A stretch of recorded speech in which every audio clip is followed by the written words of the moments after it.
प्रकाश, गढ़मुक्तेश्वर के बाद अगला पड़ाव अनूप शहर। 60 किलोमीटर का सफर तय करने के बाद हम पहुंच चुके हैं अपने इस यात्रा में, जिस यात्रा का नाम है वोटर गंगा किनारे वाला।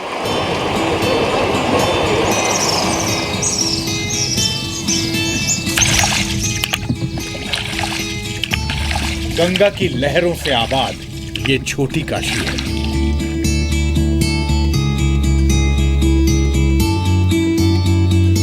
जी हां, काशी यानी वाराणसी और छोटी काशी यानी अनूप शहर। बुलंदशहर जिले में आने वाला अनूप शहर पुराणों से लेकर इतिहास तक हर जगह बुलंद दस्तावेज के रूप में दर्ज है। यहाँ का व्यापारी, यहाँ का पुजारी और उस तट का किसान, उन सब से बातचीत करेंगे। लेकिन शुरुआत इस बात से, आपने भी सुना होगा और आपको भी सुनने के बाद एक बार के लिए ये शब्द नया लगा होगा कि बनारस के बाद यूपी में एक ऐसा शहर है जिसको छोटी काशी कहते हैं। बनारस को काशी के नाम से जानते हैं, ये छोटी काशी क्यों है? आइए अनूप शहर के सफर पर लेके चलते हैं आपको। इतिहास में इस बात का जिक्र है कि अनूप शहर की स्थापना बडगुजर राजा अनूप राय ने 1605 से 1628 के बीच की थी। मुगल बादशाह जहांगीर शिकार पर निकले थे। उस दौरान राजा अनूप राय ने एक शेर से उनकी जान बचाई थी। इससे खुश होकर जहांगीर ने अनूप राय को कुछ जमीन दान में दे दी। उसी जमीन पर अनूप राय ने शहर बसाया और एक किला भी बनवाया। तब से इस जगह का नाम अनूप शहर पड़ा। ये आयुर्वेदिक दवाओं का बड़ा केंद्र है। बाद में आजादी की लड़ाई में अनूप शहर के लोगों ने कई बार विद्रोह किया। अनूप शहर को छोटी काशी भी कहते हैं क्योंकि वाराणसी के घाटों की तरह यहाँ भी गंगा के तट पर कई पौराणिक मंदिर हैं और इनकी संरचना काशी से काफी मिलती जुलती है। अनूप शहर एक विधानसभा क्षेत्र है और गंगा के इस उत्तर तट की बात करें तो उत्तर तट पे अनूप शहर विधानसभा क्षेत्र है और अगर वो तट आप दक्षिणी क्षेत्र अगर देखते हैं तो वो गिन्नौर विधानसभा क्षेत्र है जो संभल जिले में आता है। यानी कि यहाँ पर भी गंगा के दोनों तटों पर दो अलग अलग विधानसभाएं हैं। गंगा यहाँ शांत रूप में बहती है, मगर न जाने क्यों गंगा किनारे वाले अनूप शहर के लोग अशांत और गुस्से में नजर आ रहे हैं। छोटी काशी नगरी नाम देने से थोड़ा इसका विकास संभव है? कोई शाम को 6 बजे के बाद ना तो कोई यहाँ से जा सकता है ना कोई आ सकता है। सैकड़ों लोग यहाँ डूब के मर जाते हैं। इसे ऊंट के मुंह में हम जीरा भी नहीं कह सकते। गंगा किनारे बसे अनूप शहर की धार्मिक अहमियत वक्त के साथ बढ़ती गई, मगर अफसोस कि इस जगह का सिर्फ नाम हुआ, काम कुछ भी नहीं हुआ। राजनीतिक लोग अपना स्वार्थ व्यक्त करते हैं। चिकित्सालय जरूर हैं, लेकिन शोबीज हैं, ना यहाँ डॉक्टर हैं, ना स्टाफ हैं। जनप्रतिनिधि जो है वो केवल अपने काम से मतलब रखती हैं, वो जनता का बिल्कुल ध्यान रखते हैं। छोटी काशी के किनारे रहने वाले लोगों में इस बात का गुस्सा है कि जनता यहाँ पूरे साल आती है, लेकिन नेता सिर्फ 5 साल में एक बार आते हैं और वो भी अपने मतलब के लिए। मगर लगता है इस बार गंगा पुत्र इतनी आसानी से किसी को भी न तो अपना वोट देंगे और न ही सपोर्ट। आते हैं उस समय तो सारे ये कर देंगे, ये कर देंगे, बहुत फर्क है, कुछ भी ना है। अब आदमी अपने ही स्वार्थ में बिजी है। गंगा ही अनूप शहर की बुनियाद है, या यूं कहें कि गंगा की बदौलत ही अनूप शहर का अस्तित्व है। और लोगों में इसी बात की नाराजगी है कि जिस गंगा और जिन घाटों की बदौलत यहाँ की पहचान है, सबसे ज्यादा अनदेखी उन्हीं की हुई। यानी अनूप शहर के पौराणिक अस्तित्व को बचाने और संवारने की सियासी कोशिशें ईमानदारी से नहीं की गई। जरा गौर से देखिए, गंगा किनारे वाले अनूप शहर के लोग गंगा तट पर बैठकर किस कदर सच बयां कर रहे हैं। रेल मार्ग और सड़क मार्ग से पूरी तरह से एक कहें कि मेन स्ट्रीम जो मेन ट्रांसपोर्ट सिस्टम है उससे अभी तक नहीं जुड़ पाया है। ये अफसोस है और ये विडंबना है इस जगह की। इन सभी पार्टियां, चाहे कोई सी पार्टी से, किसी का विशेष सहयोग इसमें नहीं रहा और परिणाम सुनने का सुन नहीं रहा। जब तक यहाँ की यातायात या सड़क व्यवस्था ठीक नहीं होगी, विकास संभव नहीं है। सरकार की उपेक्षा से, चाहे वो केंद्र की सरकार रही हो, चाहे वो राज्य की सरकार रही हो, उसकी उपेक्षा से हम लोग विकास की पटरी पर नहीं आ पा रहे। राजनीतिक लोगों का स्वार्थ ये होता है कि अगर हम कहीं कुछ काम करेंगे तो उसमें हमको क्या हानि और लाभ मिलने वाली है, इस चीज़ को पहले देखते हैं और उसके कारण से हम अपेक्षित आज तक रहे हैं कि वायदे हुए, काम कुछ नहीं हुआ, और वो है रेल और सड़क। NH-91 जो यहाँ से सबसे करीब माना जाता है, उसकी भी दूरी यहाँ से तकरीबन 18 से 20 किलोमीटर है। NH-91 अगर आपको जाना है तो। और रेल की बात अब तक हुई, रेलवे स्टेशन नहीं है, रेलवे ट्रैक नहीं है। छोटी काशी सिर्फ कहने को है, जैसा लोग कह रहे थे। अब जरा चलते हैं, कुछ और लोगों से बात करते हैं। सवाल अब अनूप शहर की पहचान का है। कहने को तो ये छोटी काशी है, लेकिन विकास के नजरिए से देखें तो छोटी काशी सच में बहुत पीछे नजर आती है। इसकी सबसे बड़ी वजह है गंगा किनारे बसे घाटों की अनदेखी।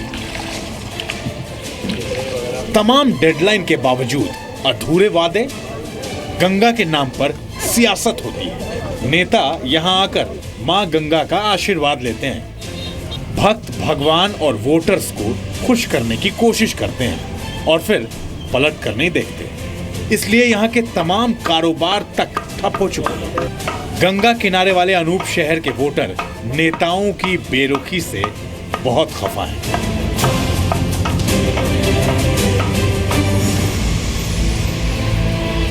आखिरकार कमिटमेंट क्यों नहीं है? पॉलिटिकल सिस्टम की कमिटमेंट क्यों नहीं है? विधायक की कमिटमेंट क्यों नहीं है?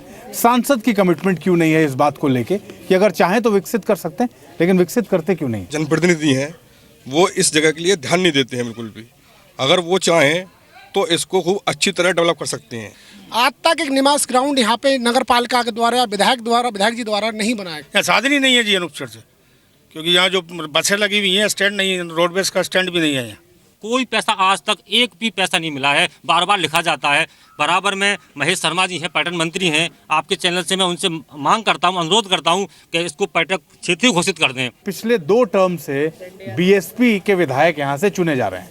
अब उन्होंने क्या कुछ किया है, क्या कुछ नहीं किया है, क्या कुछ कह के गए थे, क्या कुछ हुआ है, रिपोर्ट कार्ड सामने है। इन लोगों की जुबानी सब कुछ पता चल रहा है।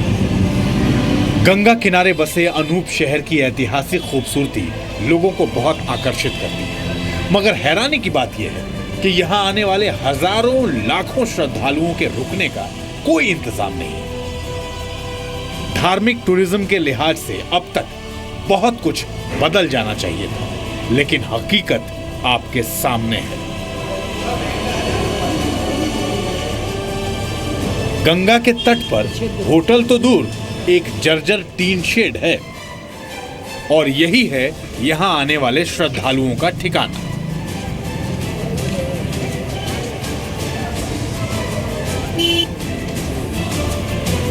लक्खी मेला लगता है यहां साल में एक बार, कार्तिक पूर्णिमा में, और 10 लाख लोग उस मेले में शामिल होने के लिए गंगा तट पर पहुंचते हैं। 10 लाख लोग, 10 दिन तक वो मेला चलता है। और जरा अंदाजा लगाइए, 10 लाख या उससे भी ज़्यादा लोग जो यहाँ पहुँचते हैं, उनके रुकने के लिए ये एक जगह है, यात्री वृषामालय। बेसिक एमिनिटीज़ के नाम पर अगर आप कहें तो कोई अगर उस मेले के दौरान या वैसे भी यहाँ पहुँचता है तो उसके रुकने के लिए ये जगह है। सैकड़ों सालों से गंगा बह रही है, बड़ी मात्रा में श्रद्धालु भी यहाँ पे आते हैं और दानदाता भी आते रहे। उन लोगों के द्वारा अनूप शहर गंगा तट पर बड़ी मात्रा में धर्मशालाएँ भी बनवाई गई थी। लेकिन दुर्भाग्य ये है कि पिछले कई दशकों से वो धर्मशालाएँ या तो जीर्ण हालत में हैं या लोगों के अवैध कब्जे में हैं। इस कारण से धर्मशालाएँ ना होने से श्रद्धालुओं को ठहरने की व्यवस्था खत्म हो गई। ना गेस्ट हाउस, ना धर्मशाला, और एकमात्र ये छोटी सी व्यवस्था इतनी अपर्याप्त है, इसे ऊँट के मुंह में हम जीरा भी नहीं कह सकते।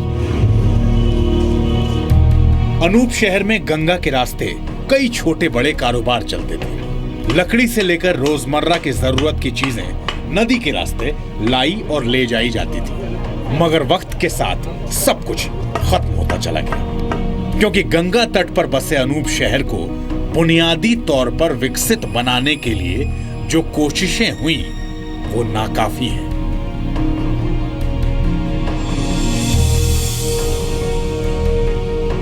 सालों से अनूप शहर 5 ब के लिए जाना जाता है, 5 ब के लिए प्रसिद्ध है। अब वो 5 ब क्या क्या हैं?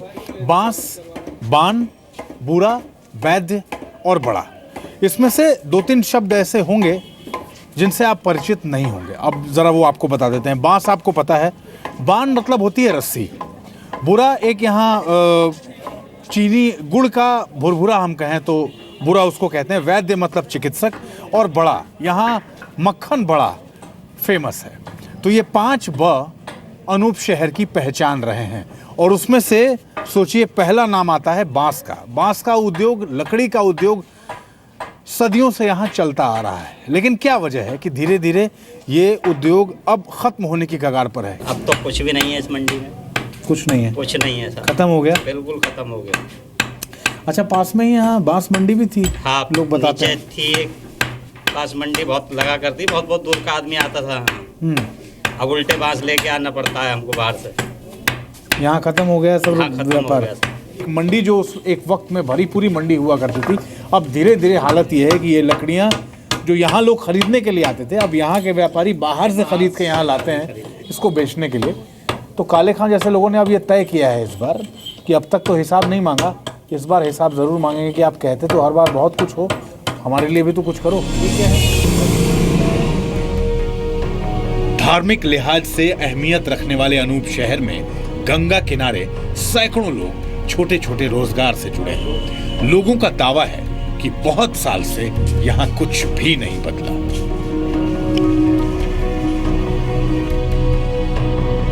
गंगा किनारे बसते हैं यहाँ पर लोग, कई बस्तियाँ भी हैं। क्या लगता है चुनावों के हिसाब से नेताजी जो कह के जाते हैं कुछ करते हैं? नहीं, कुछ नहीं, कभी ऐसा कुछ हुई नहीं। अभी गंगा जी पर ही काम चलता है, यहाँ जाते हैं, मतलब बाजार में जो है पुल बनने से थोड़ा बहुत काम चला है बस। बाकी तो और क्या मार्केट में इतना कोई है नहीं, व्यापार नहीं है, व्यापार ज़्यादा नहीं। खत्म क्यों हो गया व्यापार? पता नहीं, कोई ना कोई वजह सारे तो नेता आते हैं उस समय तो सारे ये कर देंगे, ये कर देंगे, बाद में तो फिर आप जानते हो। गंगा तेरा पानी अमृत घर घर। बात गंगा किनारे वाले वोटर की है तो ये जानना बहुत जरूरी है कि गंगा और उसके आंचल में रहने वाली आबादी को समृद्ध बनाने के लिए आखिर हुआ क्या क्या? कहीं ऐसा तो नहीं कि विकास की गंगा सिर्फ कागजों में ही बहाई जा रही है? पहले केंद्र सरकार ने भी रुपए दिए हजारों करोड़ों में, यूपी गवर्नमेंट ने दिए, आज तक गंगा के कार्य में, प्रदूषण विमुक्त होने में एक भी पैसा नहीं लगा। अलग अब ये तो वही नेताओं के पास होगा, वही बताएंगे कहाँ है पैसा। वो अलगता तो आज गंगा जी की स्थिति क्यों है हमारे यहाँ दुर्दशा? बस पेपर में आता रहता है और पेपर में लगता रहता है। आज़ादी के बाद से अब तक हम इस विकास के क्षेत्र पे ही पिछड़े हुए हैं कि हमें कहीं भी सड़क नहीं मिली, ना ही हमें रेल के बारे में। क्योंकि 10 वर्षों में तो कोई वादा पूरा नहीं हो पाया, अब हो जाए, क्योंकि भारत की जनता तो यही सोचती रही ना कि अब होगा अब होगा, हम सोचते रहते हैं और बस कुछ होता नहीं। यानी अनूप शहर की तस्वीर साफ है, यहाँ भी वही हुआ जो बाकी शहरों में गंगा किनारे वाले वोटर्स के साथ होता रहा है। नेता माँ गंगा का आशीर्वाद तो लेते हैं, लेकिन जब कामयाब हो जाते हैं तो गंगा और गंगा किनारे वाले वोटर्स का कर्ज नहीं चुकाते। 2007 और 2012 में यहां बीएसपी का परचम लहराया। गजेंद्र सिंह 10 साल से विधायक हैं, मगर 2014 के लोकसभा चुनाव में गंगा किनारे वाले वोटर्स ने बीजेपी का समर्थन किया। जाहिर है जनता चाहती है कि नेता अनदेखी की आदत बदलें, नहीं तो वो नेता ही बदल देंगे। तुम्हारी फाइलों में गांव का मौसम गुलाबी है, मगर ये आंकड़े झूठे हैं, ये दावा किताबी है। और आपके यानी कि जनप्रतिनिधियों के इन्हीं दावों और इन्हीं वायदों का हिसाब किताब लेने की तैयारी कर रही है इस बार जनता। इस खास पेशकश में मुझे मेरे सहयोगी अमित और गोपाल के साथ दीजिए इजाजत। अब मुलाकात होगी इस गंगा यात्रा के अगले पड़ाव पर। तब तक के लिए नमस्कार।